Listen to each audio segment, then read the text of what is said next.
तस्मै गायत्री रूपिणे सदा यस्य वाग्मृतं हन्ति विषं संसारसङ्गतम् कृष्णं नारायणं वन्दे कृष्णं वन्दे व्रजप्रियं कृष्णं द्वैपायनं वन्दे कृष्णं वन्दे प्रथमाश्रुतम् ॐ देवकीनन्दनाय विद्महे वासुदेवाय धीमहि तन्नो कृष्ण प्रचोदयात्। आइए मुख्य यजमा पूजन करें।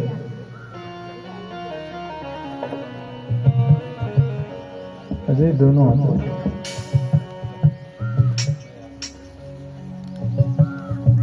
आप भी आ जाओ, आप नीचे आ जाओ, आप ऊपर आ जाओ, आप नीचे से कर दो, आप ऊपर आकर के करें।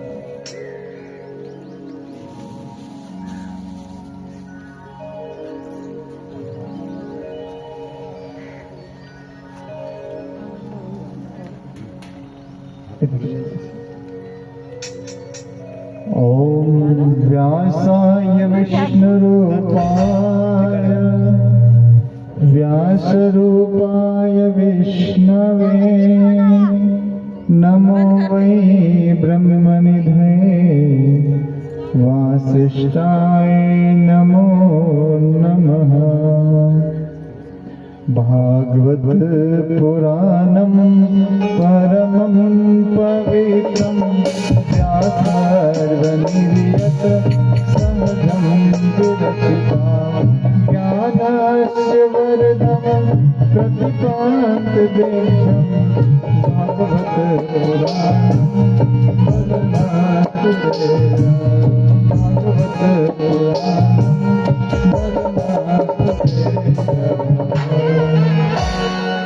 जनक सुता जग जननी जानकी अतिशय प्रिय करुणा निधान की ताके युग पद कमल मनाय हो जाशु कृपा निर्मल अति पाय हो।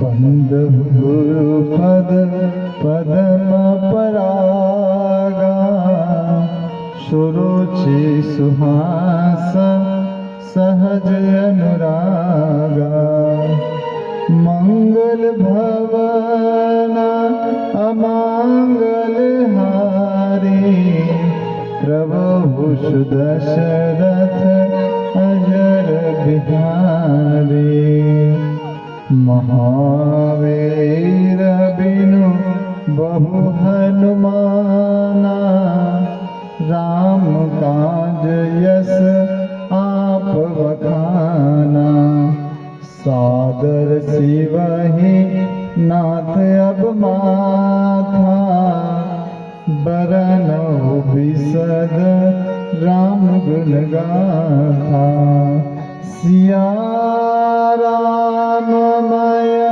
सब जग जानी करहु प्रणाम जोर जुग पानी करहु प्रणाम जोर जुग पानी। माँ गायत्री दीजिए यह शाश्वत वरदान तीर बने मम साधना सेवा कर्म कम। गुरुवर गुरुता दीजिए हे पावन श्री राम जन जन के सुख चैन हित कभी न लो विश्राम। सदा भवानी दायिनी शनमुख रहा हो गणेश। पांच देव रक्षा करे ब्रह्मा विष्णु महेश।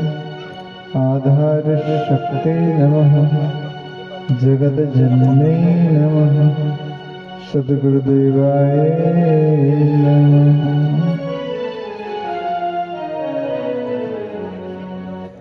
कथा के इस शुभ अवसर पर ग्राम मामला के देवतुल्य भाइयों, शक्ति स्वरूपा माता बहनों, भाई बहनों, हमारा प्रत्येक जगह जहाँ पर भी कथा श्रवण कराते हैं एक नियम चलता है। और वो नियम क्या चलता है कि पिछली कथा जो श्रवण कराई थी उसको आप लोग बताओ, तो कथा को फिर और आगे गति प्रदान करते हैं। तो आप लोगों से निवेदन है, जितनी जल्दी कथा आप लोगों ने कल जो जो सुनी थी, जिसके प्रसंग श्रवण करे थे, पूरी कथा सुनाने की भी आवश्यकता नहीं है। जो जो कथा सुनी, किसके बारे में कथा सुनी, केवल वो बता दे तो भी हम लोग थोड़ा सा संतुष्ट हो जाए कि वास्तव में आपने कुछ तो कथा याद रखी है ना। तो शीघ्रता करें। और कल कौन कौन सी कथा सुनी थी, किस किस के बारे में सुनी थी, इसके बारे में बताने की कोशिश करें। निवेदन है कि आप लोग जब भी आते हैं तो पूजा का क्रम पुष्पांजलि के साथ में होता है ना। अब नहीं करेंगे, कोई बात नहीं। हाँ, पूजा का क्रम, कथा समाप्त हो जाती है, आरती हो जाती है, उसके बाद में फिर पुष्पांजलि के साथ में, कोई समस्या नहीं। तो कथा प्रारंभ करें उसके पहले आप कुछ बता दें, कल की कथा क्या क्या श्रवण करी थी, तो कथा को आगे गति प्रदान करेंगे हम लोग।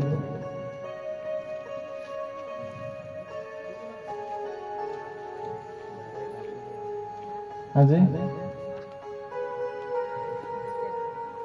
अच्छा बताइए, कल कौन कौन सी कथा श्रवण करी थी?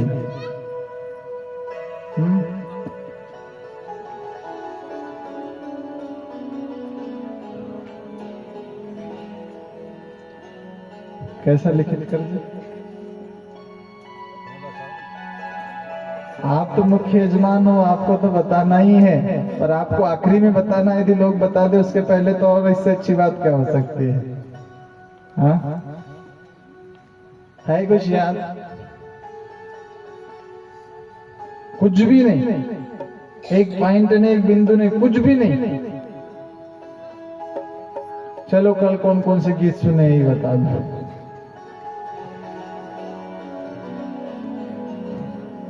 अब देखो, ठीक है, आज तो हम कर ही देंगे प्रारंभ। अच्छा, कुछ पता है, कुछ पता है? हाँ जी, सुखदेव जी मुनि का जन्म हुआ। ताली बजाओ मुख्य यजमान जी के लिए। और कुछ सुना क्या? श्रवण करी कोई कथा? चलो, सुखदेव मुनि महाराज का जन्म याद रखा, इतना ही बहुत है। लेकिन अब कल से बिना कथा आप लोगों ने बताए बिना कथा प्रारंभ करेंगे नहीं, हम बता दे रहे, है ना। तो भाई बहनों, सुखदेव जी मुनि महाराज का जन्म होता है। नारद जी पूरे पृथ्वी लोक को घूमते हैं। इसके बाद में प्रश्न आता है, शौनक आदि ऋषियों ने पूछा कि हे भगवान, आपने ये तो बताया कि पहली बार कथा सनक आदि ऋषियों ने श्री नारद जी को श्रवण कराई, लेकिन हमारी फिर प्रबल इच्छा है और हम पूछना चाहते हैं कि दूसरी बार ये कथा किसने किसे श्रवण कराई? शौनक आदि ऋषि कौन है? इस शौनक आदि ऋषि भाई बहनों, भागवत जी को श्रवण करने वाले श्रवण करता है। श्रवण करता ही पहले प्रश्न पूछता है, तो ही कथा आगे बढ़ती है। इसलिए तो हम आप लोगों से पूछना का प्रयास करते कि आप बताइए कौन कौन सी कथा सुनी, कौन कौन से सुने। कल की यदि आज याद नहीं रहेगी तो आज की कल याद नहीं रहेगी, है ना। कोशिश करिए थोड़ा सा। तो भाई बहनों, शौनक आदि ऋषियों को श्री सूत जी महाराज बताते हैं कि हे ऋषिवर, दूसरी बार कथा आती है एक आत्मदेव महाराज के नाम से। तो ये आत्मदेव महाराज कौन थे? ये आत्मदेव महाराज एक बहुत अच्छे और सच्चे ब्राह्मण थे। तो ये इनका विवाह होने के पश्चात इनका विवाह हुआ था धुंधली नामक स्त्री से। अब यथा नाम तथा काम, है ना, इसलिए कहा जाता है कि नाम अच्छे होना चाहिए। नाम कैसे रखने चाहिए? अच्छे रखना चाहिए। अपने घर पे बच्चों के नाम अच्छे रखें, क्योंकि जैसा नाम होता है वैसा ही उसकी छाप उस बच्चे के ऊपर पड़ती है। इसलिए आप लोग यहाँ से संकल्प लेकर के जाएंगे कि हमारे घर के बच्चों के नाम ऐसे कुछ भी नहीं रख देंगे, अच्छे रखेंगे, जिसका अर्थ हो। नाम का अर्थ होना चाहिए। यदि नाम का अर्थ ना हो तो नाम के साथ साथ उसका काम, ये दोनों अनर्थ का कारण बन जाते हैं। तो भाइयों बहनों, आत्मदेव जी की पत्नी का नाम धुंधली था। आत्मदेव जी की कोई संतान नहीं थी। अब जब कोई संतान नहीं थी तो एक नदी आती है तुंगभद्रा नाम की नदी। उन्होंने सोचा कि चलो मेरी कोई संतान नहीं है, कोई दिक्कत नहीं, भगवान बहुत लोगों को निसंतान बनाता है, कोई समस्या नहीं। एक गाय पाल ली कि गाय से जो संतान प्राप्त होगी उसे अपनी संतान जैसा जितना प्रेम स्नेह अपने संतान को करते हैं, उतना स्नेह उतना प्रेम उससे करूंगा। अब गाय पाली, तो गाय पालने के बाद में क्या हुआ? दुर्भाग्यवश उस गाय की भी संतान नहीं हुई। अब गाय की भी संतान नहीं हुई। जब गाय की संतान नहीं हुई तो आत्मदेव जी महाराज ने सोचा कि मेरे जैसी किस्मत तो और किसी की हो ही नहीं सकती। एक तो मेरी खुद की कोई संतान नहीं, और मैंने सोचा कि मेरी संतान नहीं है, चलो कोई बात नहीं, बहुत लोगों की संतान नहीं रहती। गाय पाली तो गाय की भी कोई संतान नहीं। अब भाई बहनों, अपने दुर्भाग्य को कोसते हुए उन्होंने सोचा कि सबसे मनहूस किस्मत मेरी है। तो जाकर के एक नदी आती है तुंगभद्रा नाम की नदी। अब तुंगभद्रा नाम की नदी में ये इच्छा से आत्मदेव जी जाते हैं कि जाकर के अब प्राणों का त्याग कर देना चाहिए, आत्महत्या कर लेना चाहिए। जैसे ही आत्महत्या का विचार आत्मदेव जी महाराज कर करके जाते हैं तो कहते हैं कि एक महात्मा जी आते हैं और उन्हें रोकते हैं और कहते हैं कि क्या कर रहे हो? उन्होंने कहा कि साहब आत्महत्या कर रहा हूं। अरे आत्महत्या कर रहे हो? इस दुनिया में सबसे बड़ा पाप आत्महत्या करना है। सबसे बड़ा पाप? हाँ भाई बोलो। क्यों सबसे बड़ा पाप आत्महत्या करना है? क्योंकि कहा जाता है कि 83,99,999 योनियां हम लोगों ने बिताई होगी। कभी हम लोग जलचर बने होंगे, कभी नवचर बने होंगे, कभी थलचर बने होंगे। जलचर कहते हैं जो जल में जितने भी जीव जंतु रहते हैं वो जलचर की श्रेणी में आते हैं। थलचर कहते हैं इस पृथ्वी पर रहने वाले, इस स्थल मंडल पर रहने वाले वो सारे के सारे थलचर की श्रेणी में आते हैं। और नभचर जो आकाश में उड़ते हैं पक्षी, ये नभचर की श्रेणी में आते हैं। वो समझा रहे हैं कि अब कभी हम जलचर बने होंगे, कभी नभचर बने होंगे, कभी थलचर बने होंगे। उस परमात्मा ने हमारे ऊपर बड़े महत्व की कृपा करी और महत्व की कृपा करने के पश्चात हमको ये मनुष्य का शरीर प्रदान करवाया। ये मनुष्य का शरीर सामान्य नहीं है और तुम इतने आसानी से आत्महत्या करने का विचार करके यहाँ पर सोच करके आ गए। भाई बहनों, आज वास्तव में छोटी छोटी बातें यदि व्यक्ति की हो जाती है, तुरंत कहता है कि मैं आत्महत्या कर लूंगा, मैं आत्महत्या कर लूंगा। आत्महत्या करने के पश्चात भी मुक्ति नहीं होगी। ऐसा कौन सा मनुष्य के जीवन में संकट है, कष्ट है, कठिनाई है, तकलीफ है, दुख है, पीड़ा है, जिसका समाधान नहीं हो सकता है? ऐसा कौन सा मार्ग है जिसका केवल एक मार्ग, केवल आत्महत्या है? इस दुनिया में हम लोग जब आए ना भाई बहनों, कहा जाता है कि न जन्म हमारे हाथ में होता है, न ही मृत्यु हमारे हाथ में होती है। तो वो जो भगवान के हाथ में है, वो हम अपने हाथों से, अपने हाथों में लेकर के आत्महत्या का क्यों विचार करें? बताइए, विचार करिए।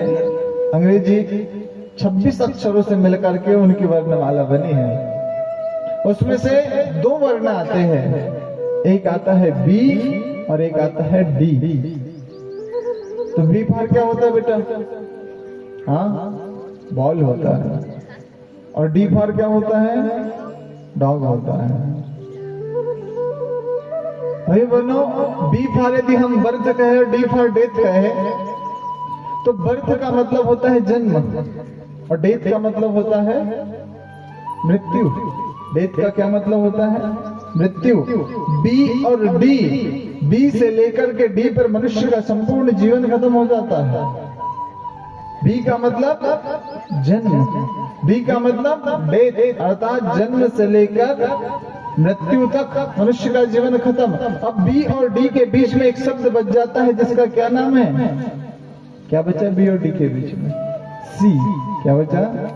सी फॉर, अच्छा स्कूलों में भी यही सिखाया जाता है, B for bat, C for cat, D for dog, E for elephant. तो बच्चे का भी दिमाग वही चलता है, कुत्ता, बिल्ली, हाथी, घोड़ा, लोमड़ी, और भी उसके कुछ अनुवाद बना सकते हैं। इसमें बच्चों की गलती नहीं है, इसमें वो जो विद्वज्जन जो सिलेबस बना रहे हैं, पाठ्यक्रम बना रहे हैं, उन्हें विचार करना चाहिए, है ना भाई बहनों? तो बी फॉर बर्थ और डी फॉर डेथ, अर्थात बी से लेकर डी पर मनुष्य का जीवन समाप्त हो गया। अब बी और डी के बीच में जो बच जाता है वो है सी, और सी फॉर केट नहीं, सी फॉर चॉइस। अब चॉइस का मतलब इच्छा। वो गलत कर्म करना है या अच्छा कर्म करना है, इसकी इच्छा। भगवान ने ऐसा कोई व्यवस्था बना करके इस धरती पर नहीं रखी है। आप साहब किसी को गलत शब्द कह दो, अब शब्द कह दो, तुरंत आकर के आपकी भगवान जीभ काट लेंगे। होता है क्या ऐसा? हाँ, और यदि ऐसा होता है तो हमने न जाने कितने लोगों की निंदा कर ली, चुगली कर ली, हम लोगों की जीभ नहीं कटी। हाँ, ये हाथों के माध्यम से कोई गलत कर्म हो गया होगा तो ये हाथ तुरंत आकर के भगवान निकाल करके ले जाए, ऐसा हुआ है क्या? ये पैरों ने यदि गलत मार्ग की तरफ चले गए होंगे तो ये पैर कट जाए, ऐसा हुआ है क्या? नहीं भाई बनो, भगवान ने सी हमारे हाथों में दिया है, बी और डी उनके हाथों में है, सी हमारे हाथों में है। और सी का मतलब चॉइस, और चॉइस का मतलब इच्छा। गलत कर्म की इच्छा करना या अच्छे कर्म करने की इच्छा करना। यदि अच्छा कर्म करने की व्यक्ति इच्छा लेकर के आता है तो भाई बहन, उसको रावण से राम बनने से, कंस से कृष्ण बनने से, नर से नारायण बनने से, पागल से परमहंस बनने से, बुद्धू से बुद्ध बनने से और शैतान से संत बनने से कोई रोक नहीं सकता, कोई नहीं रोक सकता है। लेकिन व्यक्ति अच्छा कर्म करने की सोचे तो थोड़ी सी परिस्थिति गड़बड़ हुई, तुरंत उसको पंखा दिखता है, रस्सा दिखता है। बड़े बड़े पढ़े लिखे लोग, बड़े बड़े पढ़े लिखे, इससे बड़ा कोई पाप नहीं मेरे भाइयों बहनों। आत्महत्या से बढ़ करके ये दुनिया में कोई पाप नहीं है। ले जाना है तो जिस परमात्मा ने पैदा किया है उसने ले जाने की व्यवस्था भी हमारी बना करके रखी है।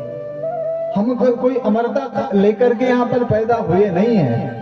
एक एक सांस उस परमात्मा ने हम लोगों को गिन गिन करके दी है, फिर क्यों उस परमात्मा के नियमों में हम लोग भाई बहन उल्लंघन पैदा करें? छोटी सी समस्या आती है, कोई बच्चा यदि किसी कक्षा में फेल हो जाए, अभी पेपर में चल रहा था, पता नहीं पिछले साल की घटना है या कब की है, एक बच्चा 10वीं कक्षा में एक विषय में फेल हो गया, उसने फांसी लगा दी। अरे एक ही विषय में फेल हुआ है, जीवन की परीक्षा में फेल थोड़ी ना हुआ। सचिन तेंदुलकर 10वीं फेल हो गया था तो उसने भी ऐसा ही कुछ करना था। आज भारत रत्न नहीं मिलता और क्रिकेट का सर्वोच्च सम्मान नहीं मिलता। भाई बहनों, एक पेपर में फेल होने से या जीवन की एक परीक्षा में व्यक्ति फेल होने से उसका संपूर्ण जीवन फेल नहीं हो जाता है। जब मनुष्य को भेजता है परमात्मा, तो कोई ना कोई योग्यता, कोई ना कोई क्षमता, कोई ना कोई विशेषता उसके भीतर होती है। हम मानते हैं कि एक ही व्यक्ति में सारी विशेषता नहीं हो सकती, क्योंकि वो सर्वगुण संपन्न नहीं हो सकता, वो पूर्ण नहीं है। पूर्ण केवल परमात्मा है। मनुष्य अपूर्ण है इसीलिए वो मनुष्य है, और वो परमात्मा पूर्ण है इसलिए वो परमात्मा है। भाई बहनों, इसलिए कहा गया है कि व्यक्ति एक कोई समस्या आ जाए तो घबराने की आवश्यकता नहीं है। किस वजह से हम लोग फेल हुए? बहुत अच्छी बात गुरुदेव कहा करते थे कि बेटा, असफलता यह सिद्ध करती है कि सफलता का प्रयास पूरे मन से नहीं किया गया। उन्होंने किया, एक न एक दिन तो हम लोग निश्चित रूप से सफल होंगे। इसलिए छोटी मोटी असफलताओं से घबराने की आवश्यकता नहीं है। छोटी मोटी विपत्तियों से घबराने की आवश्यकता नहीं है।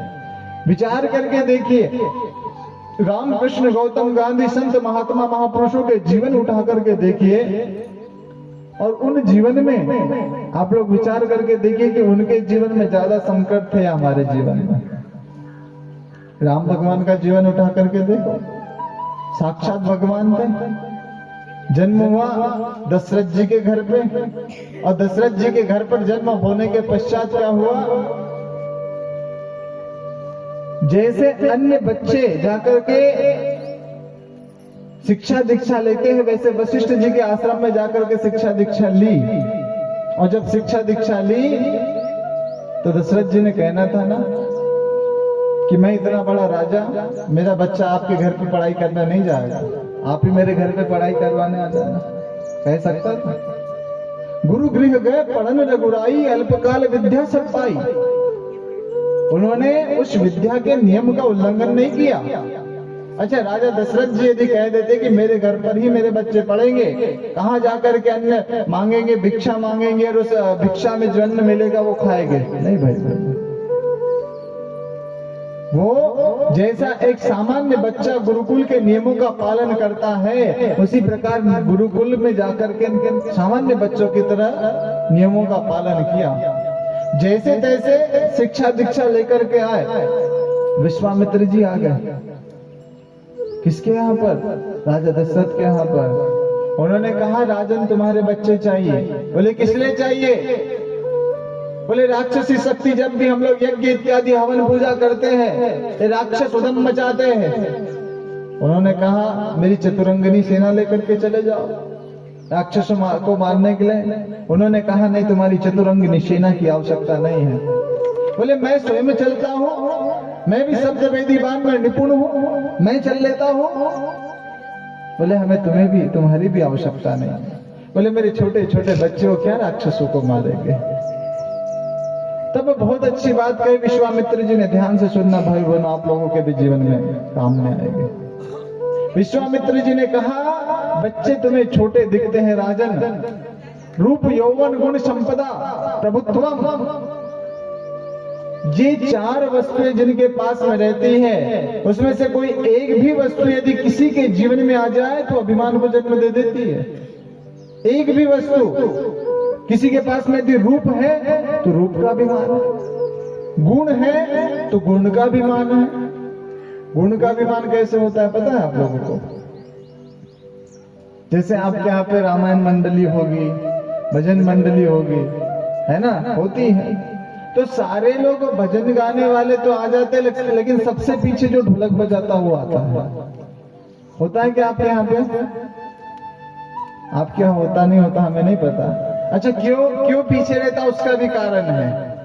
उसका पीछे कारण ये है क्योंकि पता है कि मैं जब तक नहीं जाऊंगा चालू कैसे होगा। अब एक दो जन उसको फोन लगाते हैं तो वो फोन अपने बेटे को दे देता, बोल पापा खाना खा रहे हैं, जबकि वो आराम कर रहा है मस्त। अर्थात गुण का भी अभिमान है, हमें नहीं है। हम अंतिम में आते जरूर है, लेकिन आप लोगों की रास्ता देखते हैं यहाँ पर बैठ करके कि आप लोग आओगे तो, नहीं तो आप कहोगे कि आप भी तो अंतिम में आते हो सब, है ना? तो भाई बहनों, यदि किसी के पास में रूप है तो रूप भी अभिमान का कारण बन जाता है, गुण है तो गुण भी अभिमान का कारण बन जाता है। यौवन अर्थात जवानी में व्यक्ति किसी की सुनता नहीं है, हाथ पैरों में बल रहता है, व्यक्ति अच्छा कमाता खाता है, किसी की सुनता नहीं, वो भी एक अभिमान का कारण है। संपत्ति भगवान राम के पास में क्या कम थी क्या? हमारे पास में 10-20 एकड़ 50 एकड़ हो जाते तो बोले मैं इस गांव का पटेल, मैं इस गांव का इतना बड़ा जमींदार। भगवान राम की कितनी बड़ी सीमा थी, कितनी बड़ी जगह थी उनके पास में।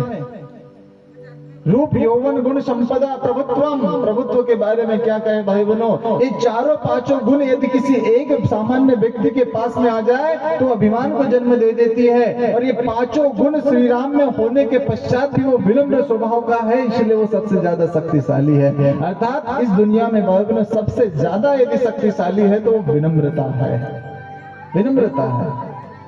अच्छा एक बात बताइए, एक व्यक्ति है भयंकर अपशब्द कह रहा है, गालियां दे रहा है, आपने भी उसको गालियां दे दी, मामला बराबरी का होगा।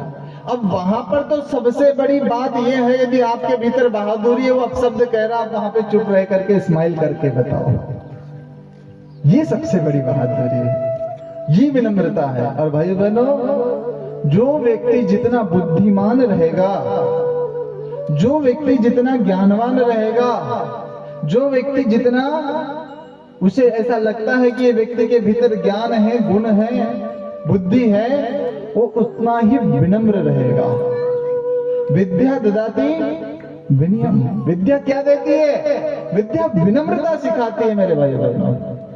यदि वो वास्तव में ज्ञानी है तो उतना ही विनम्र होगा, क्योंकि आप लोगों को पता है जिस पेड़ में भाई बहनों फल लगे रहते हैं वो पेड़ों की टहनी अपने आप झुक जाती है।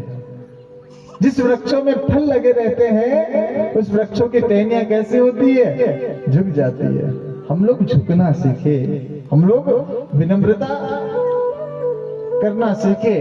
और भाई बहनों आप लोग विचार करके देखना, उस भगवान ने इस मनुष्य के भीतर 206 हड्डियां फिट करके रखी। कितनी? 206 हड्डियां। अब 206 हड्डियां जो भगवान, जो परमात्मा, जो ईश्वर, जो नारायण इस मनुष्य के शरीर में फिट कर सकता है, वो यदि एक हड्डी का टुकड़ा इस जीव के भीतर भी फिट कर देता, उस भगवान के हड्डी के कारखाने में कमी पड़ जाती क्या? विचार तो करिए कि क्यों इतनी कोमल जीभ बनाई होगी। वो विनम्रता से बोलने के लिए, मुलायम रूप से रहने के लिए। और भाई बहनों, ये जीभ के दो काम होते हैं, एक तो खाना और एक तो बोलना। जीभ के कितने काम होते हैं? दो काम, एक तो खाना और एक बोलना। और दुर्भाग्यवश आज मनुष्य को ना बोलना आ रहा है, नहीं खाना आ रहा है। खा रहा है तो ऐसा खा रहा है, खा खा खैया, खा खा खैया, खा खा खैया, और इतना खा लिया कि अब उससे बैठना नहीं हो रहा है तो पीछे फिर क्या किया? तकिया लगा लिया। अब पीछे तकिया लगा लिया तो पीछे का तकिया खसक खसक के सीधा पेट के माध्यम से बाहर निकल गया। अब क्या हुआ? तो अब भैया तोंद निकल आई है। भाई बहनों, कहने का क्या तात्पर्य है? कहने का तात्पर्य है खाना है तो संतुलित खाने के लिए जीभ है, स्वाद लेने के लिए जीभ है, कितना खाना है उसका अनुशासन है, अनुशासित। और बोलना कितना है उसका भी अनुशासन है ना। हम 5 बजे तक कथा सुनाए तो भाई बहनों आप बड़े आनंद के साथ में सुनोगे, और 5 बजे के बाद में फिर आपको अपने ढोर, अपने बच्चे, अपना खेत, अपना खलियान ये याद आने लग जाएगा। संतुलित होना चाहिए। तो न आज हमको बोलना आ रहा है, नहीं खाना आ रहा है। बोलते हैं तो ऐसा बोलते हैं कि चाकू का घाव तो एक बार सूख जाता है, लेकिन जबान का घाव सूखता नहीं है। चाकू के घाव का इलाज डॉक्टर के पास में है, लेकिन जबान के घाव का कोई इलाज भाई बहनों डॉक्टर के पास में नहीं। बोले तो कैसा बोले? मीठा बोले, जैसे शहद टपकता हो, ऐसा बोलने में जाता क्या है? जितना आप मीठा बोलोगे उतना मान पाओगे, सम्मान पाओगे। और यदि आप कड़वा बोलोगे, कसैला बोलोगे, तो भाई बहनों देखने में कौवा भी एक सा होता है और कोयल भी एक सी होती है।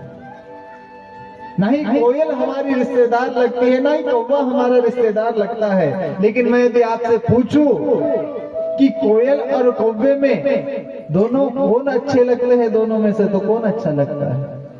हाँ, कोयल। कलर तो एक जैसा है, कोई मित्रता नहीं है, लेकिन कोयल के पास में जो गुण है कि वो मीठा गाती है, मीठा बोलती है। इसलिए भाई बनो, कागा काशो लेत है कोयल का को दे। कौवा किससे क्या लेता है, कोयल किसको क्या देती है, लेकिन वो विनम्र स्वर, वो मीठे स्वर जब हम लोगों के कानों में पड़ते हैं, आनंद आ जाता है मेरे भाई, आनंद आ जाता है। इसलिए आप लोगों से निवेदन करना चाहते कि दुनिया में चाहे कोई विपत्ति आए, कोई कष्ट आए, कोई कठिनाई आए, कोई तकलीफ आए, कोई समस्या आए, चुपचाप बैठना है। यदि आपने गुरु किया है तो भाई अपने उस गुरु का ध्यान करे, और उस गुरु का ध्यान करते हुए अपनी संकट, अपनी कष्ट, अपनी कठिनाई उस गुरु के सामने रख दे, हल्के हो जाइए।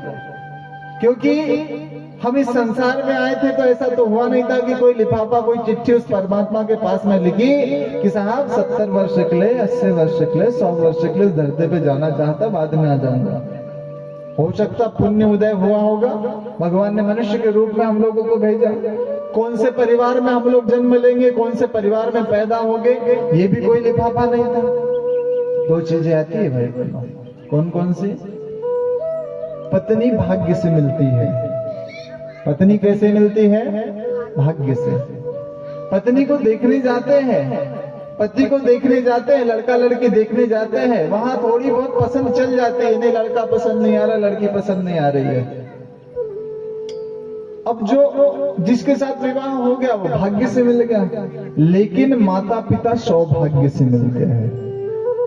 माता पिता सौभाग्य से मिलते हैं, वहां पसंद नहीं चलती, नहीं मैं ये माता पिता के घर पे नहीं, जहां जन्म ले लिया वो सौभाग्य से मिले हैं भाई बहनों, उनको स्वीकार करना चाहिए। और जो वस्तु हम लोगों को सौभाग्य से मिलती है उसको सौभाग्य रूप में हम लोगों ने वर्ण करना चाहिए, क्योंकि वहां कोई चॉइस नहीं चलती, वहां कोई इच्छा नहीं चलती, वहां काले है या पीले है या नाटे है या गोरे है या मोटे है, वहां नहीं चलता, क्योंकि माता पिता सौभाग्य से मिले हैं। और एक को नहीं, हर किसी को माता पिता सौभाग्य से मिलते हैं भाई बहनों। अब जब सौभाग्य से मिले हैं, सौभाग्य से उनकी सेवा भी करना चाहिए। तो जीवन में कोई भी कठिनाई आए, कष्ट आए, तो अपने गुरु के पास में या जिस भगवान के पास में हम लोग जिस भगवान को मानते, जिसकी पूजा करते, जिसकी स्तुति करते, वहां पर जाकर के दोनों हाथ जोड़ करके अपनी सारी समस्या सुना दो। इस संसार वालों को मत सुनाओ भाइयों बहनों, अपनी समस्या इस संसार वालों को मत सुनाओ, क्योंकि संसार वाला पहले ही सांसारिक समस्याओं से घिरा हुआ है। और किसी ने बहुत अच्छी बात कही है कि अपने जख्म उन लोगों को मत बताओ जिनके पास में मरहम है या नहीं है। अपने जख्म उन लोगों को मत बताओ जिनके पास में मरहम नहीं है। हमने जख्म दिखाया, उसके मन में यदि कुछ गलत था तो उसने यदि नमक छिड़क दिया तो, है ना। उस संसार के भवरोग की वैद्य की दवा जो है वो भगवान के पास में, गुरु के पास में है। उन्होंने जन्म दिया है तो जन्म देने के बाद में समस्या का समाधान भी वो करेंगे, इस भाव से। यही बात जब महात्मा जी ने आत्मदेव महाराज को समझाई कि हे आत्मदेव महाराज, परेशान होने की आवश्यकता नहीं है, अरे संतान नहीं है ऐसा कौन सा बड़ा अपराध हो गया है। विचार करके देखिए, स्वामी विवेकानंद को कितने लोग जानते हैं? कितने लोग जानते हैं? अच्छा, कौन नहीं जानता हाथ खड़ा करे। सभी लोग जानते हैं। हम लोग संतान इसलिए चाहिए कि चाहते हैं कि हमारा कुल का दीपक है, हम लोगों का नाम, हमारी वंशावली उसके माध्यम से चलनी चाहिए, यही है ना हम लोगों का। हाँ, अब ईमानदारी से बताना, यहाँ पे जितने भी लोग बैठे हुए हैं, कितने लोगों ने अपने दादाजी को देखा है? हाथ खड़ा करो। जिन्होंने अपने दादाजी को देखा हाथ खड़ा करें। बाकी लोगों ने नहीं देखा है क्या? हाँ, देखिए यहाँ भगवान के सामने यदि वास्तविकता हम नहीं बता पा रहे हैं तो फिर कहाँ बताएंगे। देखा है दादाजी? अच्छा, कितने लोगों के दादाजी अभी इस संसार में है? हाथ खड़ा करें।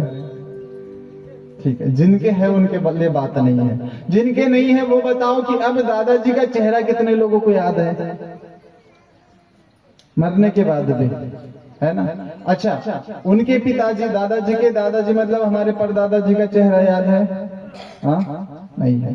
अब भाई बहनों, उन्होंने संतान आगे इसलिए बढ़ाई थी कि मेरा नाम चलना चाहिए, और उनके नाती पोतों को उनका चेहरा भी याद नहीं है। मतलब ये हर किसी के लिए समस्या है, केवल हमारे लिए नहीं, है ना। बैकग्राउंड ये हमारे लिए समस्या नहीं है, केवल किसके लिए समस्या है? हर किसी के लिए समस्या। अच्छा, अब हमने वंशावली इसलिए बढ़ा दी कि हमारा नाम चलना चाहिए, हमारा नाम उनके वजह से चलना चाहिए। बड़ा अच्छी बात है। जब हमको हमारे दादा और परदादा का चेहरा याद नहीं, तो हमारे नाती पोते हमारा चेहरा याद रखेंगे? वो केवल आपकी खेती, छोड़ी हुई खेती को या तो बेचेंगे या तो करेंगे। दो चीजें करें, हो सकती है। वो जो आपने संपत्ति कमाई है, जो धन कमाया है, या तो इसका सदुपयोग करेंगे या तो दुरुपयोग करेंगे। दो ही चीजें कर सकते हैं। अब लोग, आप विचार करना, स्वामी विवेकानंद की कोई संतान नहीं, हर कोई व्यक्ति उनको पहचानता है। भगत सिंह के बारे में नाम किन किन लोगों ने सुन रखा है? हर किसी ने भगत सिंह का नाम सुन रखा है। अब भगत सिंह की कोई संतान थी क्या बाबूजी? थी संतान? कोई संतान? नाम चल रहा है। अरे व्यक्ति के संतान के वजह से उसका नाम नहीं, व्यक्ति के कर्म के वजह से, व्यक्ति के काम के वजह से उसका नाम चलता है मेरे भाई बहन। महात्मा जी ने समझाया, आत्मदेव जी के मन को संतोष आया, और जब आत्मदेव जी के मन को संतोष आया, तो संतोष आने के पश्चात भाई बहनों, महात्मा जी ने कहा कि बोले आप चिंता मत करो, यदि आपकी इच्छा है कि आपके घर पे संतान होना चाहिए, तो मैं अपने तपस्या से अभिसिंचित कर अभिमंत्रित कर करके एक फल तुम्हें देता हूँ, और इतनी तेजस्वी संतान तुमको होगी कि जिसकी कल्पना आपने नहीं करी। अब भाई बहनों, उन्होंने फल लाया, फल ला करके अपने पत्नी को देने लगे, और जब अपने पत्नी को फल देने लगे, तो पत्नी को फल देने के पश्चात पत्नी का नाम क्या था? जब से बोलो, पत्नी का क्या नाम था आत्मदेव जी के? हाँ, अरे अब भी बताया। सभी लोग बोलो, सभी लोग बोलो, क्या नाम था? क्या नाम था? धुंधली। क्या नाम था? धुंधली। यथा नाम तथा काम। अब धुंधली ने सोचा कि आत्मदेव जी कहां से पता नहीं फल लेकर के आए हैं, अब ये फल को कौन खाएगा? 9 महीने तक उस बच्चे को पेट में ढोएगा, और ढोने के बाद भी समस्या हो जाती तो ठीक है, उसके बाद में जन्म लेगा, उसके बाद में वो लेटरिन करेगा, बाथरूम करेगा, नहाना, धुलाना, खिलाना, पिलाना, रोना, गाना, कितना सिरदर्द वाला काम है। यथा नाम तथा काम। धुंधली का नाम धुंधली था, तो उसकी बुद्धि भी धुंधली हो गई, है ना। उसने, उसकी बहन आई हुई थी उसके यहाँ पे मेहमान, उनने कहा कि बोले मेरे पति देव पता नहीं कहां से कौन सा फल उठा करके लेकर के आ गए हैं।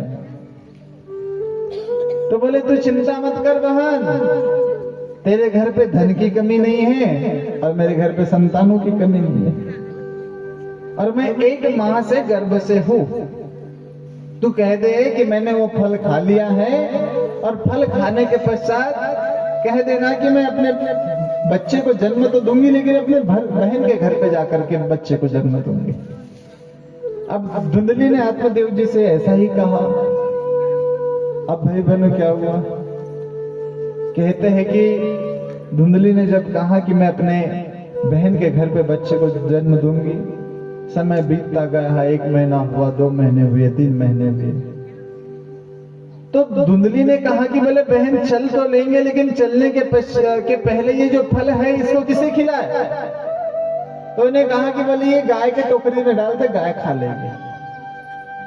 वो जो फल दिया था महात्मा जी ने, वो फल गाय ने खा लिया, और धुंधली उसके बहन के साथ में चली गई। अब 9 महीने के पश्चात गाय को बच्चा होता है। अब गाय को जो बच्चा होता बड़ा विचित्र था भाई बहनों। कैसा विचित्र था? उसके कान गाय के जैसे थे, बाकी पूरा शरीर मनुष्य का था। अब कान गाय के थे तो उसका नाम गोकर्ण रखा गया। और इधर जो धुंधली के बहन के माध्यम से जो बच्चा पैदा हुआ था, उसको जब धुंधली घर पर लेकर के आई, तो धुंधली के बच्चे का नाम रखा गया धुंधकारी। क्या रखा गया? धुंधकारी। अब इधर धुंधकारी उधर गोकर्ण दोनों भाई थे। धुंधकारी सर्व अवगुण संपन्न थे। क्या कहा हमने? धुंधकारी सर्व अवगुण संपन्न थे, अवगुण संपन्न। और इधर गोकर्ण जी सर्वगुण संपन्न थे। अब भाई बहनों, जैसे ही उच्च शिक्षा करने का नंबर आया तो धुंधकारी का तो पढ़ाई लिखाई में दिमाग लगता ही नहीं था, वो तो गया ही नहीं पढ़ने लिखने। लेकिन गोकर्ण जी पढ़ने लिखने में थोड़े से विद्वान थे। गोकर्ण जी उच्च शिक्षा के लिए गुरुकुल चले गए।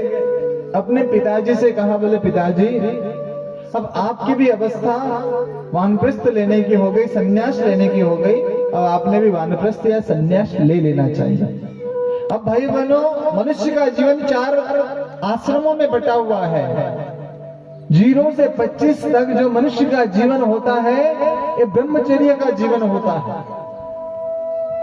अर्थात इस 0 से 25 की अवधि में मनुष्य को क्या करना है, क्या नहीं करना है, पढ़ाई लिखाई करना है, जीवन की दिशा और दशा को तय करना है, ये 0 से 25 का क्रम होता है। और जो 25 से 50 वर्ष का जो जीवन होता है, एक गृहस्थ का जीवन मनुष्य को बिताना पड़ता है। एक ब्रह्मचर्य का आश्रम, एक गृहस्थ का आश्रम। तो गृहस्थ क्या होता है भाई बहनों? गृहस्थ एक तपोवन है जिसमें संयम, सेवा और सहिष्णुता की साधना करना पड़ता है। गृहस्थ सामान्य नहीं मेरे भाई बहनों। आजकल जो आज पति पत्नी के रिश्ते हो रहे हैं, ये गृहस्थ में वास्तव में भाई बहनों ये एकदम परफेक्ट और फिट नहीं बैठ रहे हैं। क्यों नहीं बैठ रहे हैं? जब एक लड़के का निश्चित ही समय है,